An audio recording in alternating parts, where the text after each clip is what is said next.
ఏమండోయ్, ఈసారి సండే కూడా చికెనేనా? రెగ్యులర్గా ఒకేలా ఏం చేస్తారు చెప్పండి. ఈసారి ఇలా బటర్ చికెన్ రోస్ట్ ట్రై చేయండి. రొటీన్గా చేసుకునే చికెన్కి చాలా డిఫరెంట్గా ఉంటుంది టేస్ట్ అయితే. మరి ఎలా తయారు చేసుకోవచ్చో చూపిస్తాను. ఈ సండేకి మీరు ట్రై చేయండి. ఫస్ట్ ఇలా ఒక 1/2 kg చికెన్ని శుభ్రం చేసి తీసుకోండి. ఇందులోకి 1/2 లెమన్ జ్యూస్, 1/2 స్పూన్ అల్లం వెల్లుల్లి paste, 1 cup brown onions, 1/2 cup పెరుగు, ఒక 2 టేబుల్ స్పూన్స్ వరకు బటర్ యాడ్ చేసుకోండి. హోమ్ మేడ్ అయినా పర్వాలేదు, బయట తెచ్చుకుందైనా పర్వాలేదు.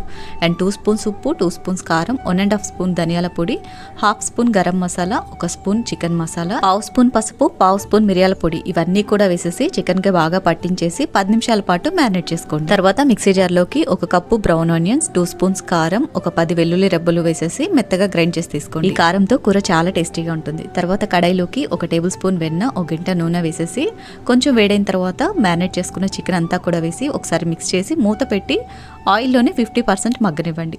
చికెన్ 50% ఉడికిన తర్వాత ఒక చిన్న గ్లాసు నీళ్ళు పోసేసి మొత్తం అంతా కూడా మిక్స్ చేసి ముక్కలు మెత్తగా గ్రేవీ చిక్కగా అయ్యేంత వరకు ఉడికించేసుకుని నూరు పెట్టుకున్న కారం మసాలా కూడా వేసేసి ఇలా ఆయిల్ సపరేట్ అయ్యేంత వరకు ఫ్రై చేసుకోవాలి. ఫైనలీ కొంచెం కరివేపాకు, కొత్తిమీర వేసి కలిపేసుకున్నారంటే ఎంతో కమ్మగా ఉండే బటర్ చికెన్ రోస్ట్ రెడీ. సింపుల్గా చాలా చాలా బాగుంటుంది. తప్పకుండా ట్రై చేయండి. వీడియో నచ్చితే లైక్ చేయండి. Thanks for watching.